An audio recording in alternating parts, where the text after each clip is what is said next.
और उस पैसे से भी फिर आप पैसे कमाने वाले हो, यानी कि आप इसमें मकान दुकान यानी कोई प्रॉपर्टी में भी कहीं आप इन्वेस्टमेंट कर सकते हो।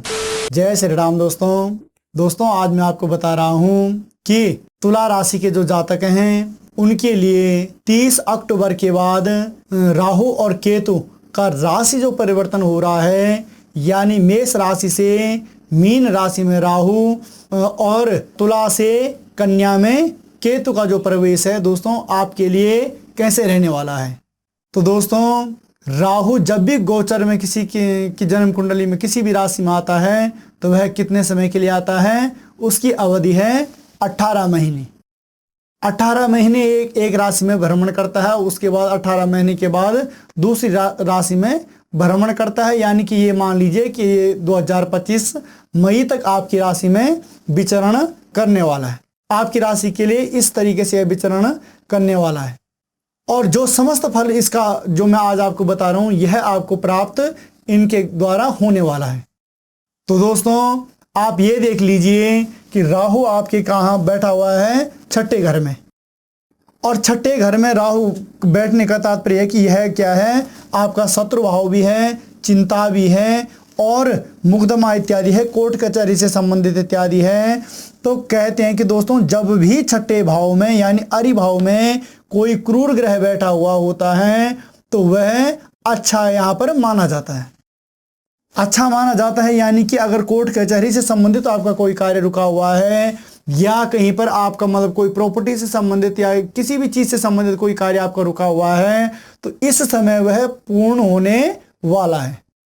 कोई मुकदमा इत्यादि कोई भी आपके ऊपर अगर है चल रहा, कोई केस इत्यादि आपके ऊपर चल रहा है तो इस समय वह कंप्लीट होने वाला है, क्योंकि छठे भाव में जो क्रूर ग्रह होते हैं, जो पाप ग्रह होते हैं, वह यहाँ पर अच्छे माने जाते हैं। और दोस्तों यहाँ पर राहु बैठा हुआ है तो 101% अगर आप पे कोई मुकदमा इत्यादि चल रहा है या आपके जीवन में कोई मतलब ऐसी चीजें चल रही हैं कि मतलब जो कोई केस इत्यादि आपके जीवन में चल रहा था वह इसमें संपूर्ण होने वाला है।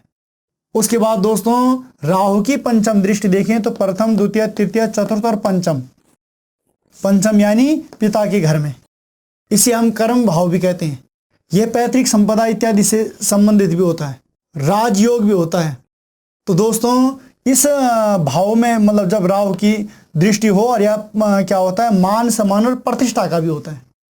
पिता का घर ऐसा होता है दोस्तों कि यह हर एक चीज के लिए बढ़िया माना गया है। तो समझ लीजिए कि जब राहु की पंचम दृष्टि पिता के घर में पड़ रही हो तो यह कारोबार इत्यादि हर एक क्षेत्र से तो आपका बेनिफिट करेगा, मगर थोड़ा सा यहाँ पर क्या है कि पिता के घर में इसकी पंचम दृष्टि पड़ने के कारण आपके पिता के स्वास्थ्य से संबंधित आपको कोई दिक्कतें आ सकती हैं।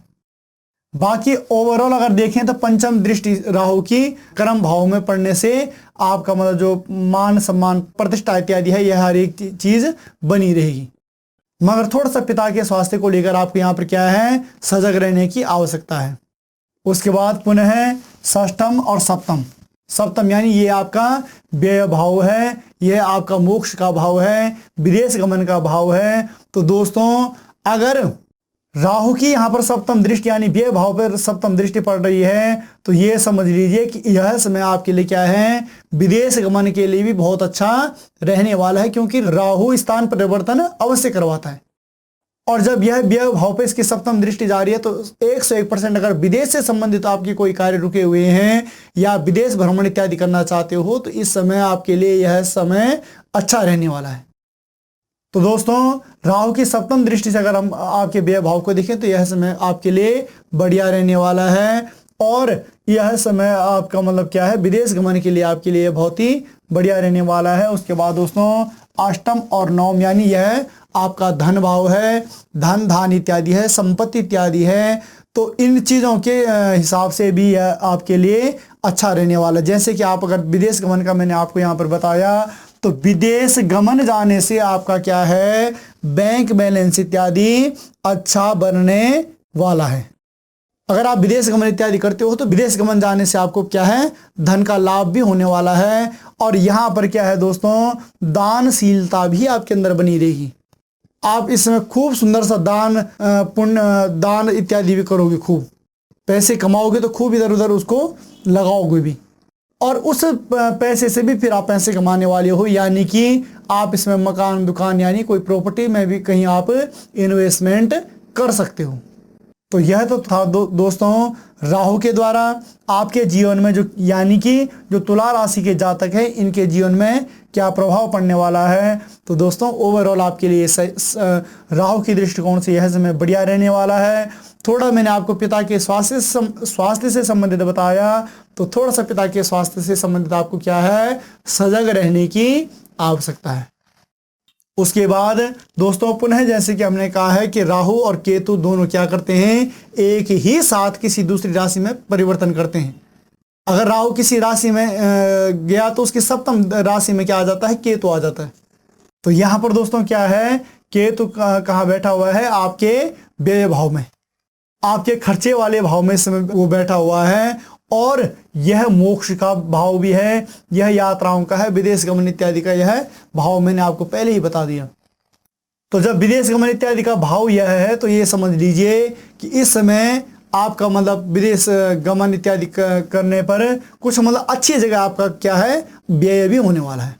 खर्चा जो होगा अच्छे कार्यों के लिए आपका खर्चा होने वाला है। और अगर आप अपने कार्य क्षेत्र से को बढ़ाना चाहते हो, जैसे कि मैंने आपके राहु की दृष्टिकोण से बताया, तो कार्य क्षेत्र को आप बढ़ाना चाहते हो या उसमें कुछ बदलाव लाना चाहते हो और उससे आपको धन लाभ आप प्राप्ति होगी, तो आप 101% क्या कर लीजिए, उसमें खर्चा कर लीजिए। उसके बाद केतु की दोस्तों पंचम दृष्टि, प्रथम द्वितीय तृतीय चतुर्थ और पंचम दृष्टि कहाँ पड़ रही है, मातृभाव में पड़ रही है। तो दोस्तों यह मातृभाव भी है और यह सुख इत्यादि का भाव भी है, भवन इत्यादि का भाव है, भूमि का भाव है, जायदाद इत्यादि का भाव है, अचल संपत्ति का यह भाव है। तो दोस्तों इन सब चीज़ों के लिए तो यह बढ़िया रहने वाला है, मगर थोड़ा माता के स्वास्थ्य को लेकर यहाँ पर भी आपको सजग रहने की आवश्यकता पड़ रही है। यानी कि ओवरऑल जब तक यह 30 अक्टूबर के बाद जब तक राहु आपके 18 महीने आपकी राशि में मतलब मीन राशि में जब तक गोचर कर रहे होंगे, तब तक आपको अपने माता पिता के स्वास्थ्य को लेकर विशेष सजग रहना है। और स्वास्थ्य को लेकर सजग रहने का ये तात्पर्य होता है दोस्तों कि उनका मान सम्मान करना, उनको हमेशा हर एक बात पूछना। दोस्तों जो माता पिता की आज्ञा के अनुसार कोई भी कार्य करता है, ये समझ लीजिए कि उस कार्य में वह कभी भी असफल नहीं होता। उसके बाद दोस्तों पंचम दृष्टिकोण के हिसाब से केतु की ये था। उसके बाद षष्टम और सप्तम यानी अरिभाव को पुनः केतु देख रहे हैं। तो जैसे मैंने आपको बताया कि थोड़ा सा मतलब क्या है कि जैसे माता पिता के स्वास्थ्य से संबंधित यहाँ पर मैंने थोड़ा सा सजग रहने के लिए आपको कहा है। तो थोड़ा यहाँ पर ये क्या है कि यह भाव जो है ये अरिभाव तो है ही, साथ साथ में है चिंता का भाव भी है। तो थोड़ा सा चिंताएं इस समय कुछ ना कुछ माता पिता से संबंधित यह चिंताएं बनी रहेंगी। उसके बाद रही बात तो मतलब यह है कि सप्तम दृष्टि केतु की यहाँ पढ़ने से और स्वयं यहाँ पर राहु विराजमान है, तो ये समझ लीजिए कि आर्य भाव यानी शत्रु भाव, आप इस समय कोई भी आप कार्य करना चाहो, कोई नवीन व्यवसाय इत्यादि आप करना चाहो, तो उसमें 101% आपको बेनिफिट होने के चांसेस बनेंगे। उसके बाद अष्टम और नवम, फिर केतु क्या दिख रहा है, आपके मार्केश भाव को दिख रहा है। यह मृत्यु का भाव भी होता है दोस्तों, और यह विदेश गमन इत्यादि का भाव भी होता है, आकस्मिक धन लाभ का भी होता है, और आकस्मिक जीवन में परिवर्तन का भाव भी यही होता है। अचानक आपके जीवन में क्या हो जाएगा, कुछ ना कुछ समय परिवर्तित हो जाएगा। आकस्मिक परिवर्तन और आकस्मिक धन लाभ का भी यह भाव है। तो ये समझ लीजिए कि जब केतु की यहाँ दृष्टि पड़ रही हो और वह भी नवम दृष्टि यानी त्रिकोण दृष्टि राहु की जब यहाँ पर पड़ रही हो, तो ये समझ लीजिए कि इस समय आकस्मिक आपका क्या है, कहीं भी मतलब स्थान परिवर्तन इत्यादि के योग भी बनेंगे, और साथ साथ में आकस्मिक धन लाभ के भी आपके योग बनेंगे। आज ही आप खाली बैठे और कल ही आपके पास कोई ऐसी पेमेंट आ गई कि आपका पूरे महीने का खर्चा निकल गया। 15 दिन खाली बैठे थे, 16 दिन काम आ गया। तो इस तरीके से यह समय आपका चलने वाला है, उतार चढ़ाव रहेगा, मगर उसमें क्या है कि आपका लगभग यह समय सामान्य तौर तरीके से निकल जाएगा राहु और केतु की दृष्टिकोण से। राहु और केतु की विशेष भूमिका होती है दोस्तों आपके जीवन पर। क्योंकि सर्वाधिक अगर गोचर में देखें हम तो सर्वाधिक क्या है 18 महीने, 2 4 6 8 10 महीने बहुत होते दोस्तों। यहाँ तो ये क्या रह रहा है पूरे 18 महीने आपके मतलब एक राशि में भ्रमण करते हैं। तो उस राशि के अनुसार जैसे कि मैंने आज तुला राशि के जातकों के लिए बताया कि तुला राशि के जो जातक है उनके लिए किस तरीके से यह यहाँ पर फलित हो रहा है।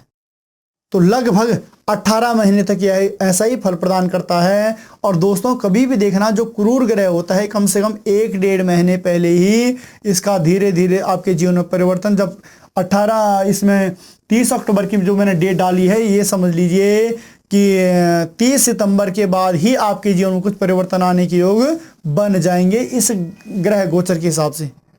तो कुल मिला के दोस्तों यहाँ पर आपको किसी तरीके से मतलब कोई घबराने वाली बात नहीं है, मगर थोड़ा सा आपको क्या है माता पिता के स्वास्थ्य को लेकर आपको यहाँ पर सजग रहना है। और अगर माता पिता का स्वास्थ्य सुख आपको प्राप्त होगा तो यकीनन मानिए कि यह जो राहु का जो राशि परिवर्तन है यह आपके जीवन में अच्छा रहने वाला है। तो दोस्तों आपको यह वीडियो कैसे लगा, इसे लाइक भी करें, शेयर भी करें, कमेंट भी करें और मिलते हैं पुनः एक नए वीडियो में। तब तक के लिए जय श्री राम।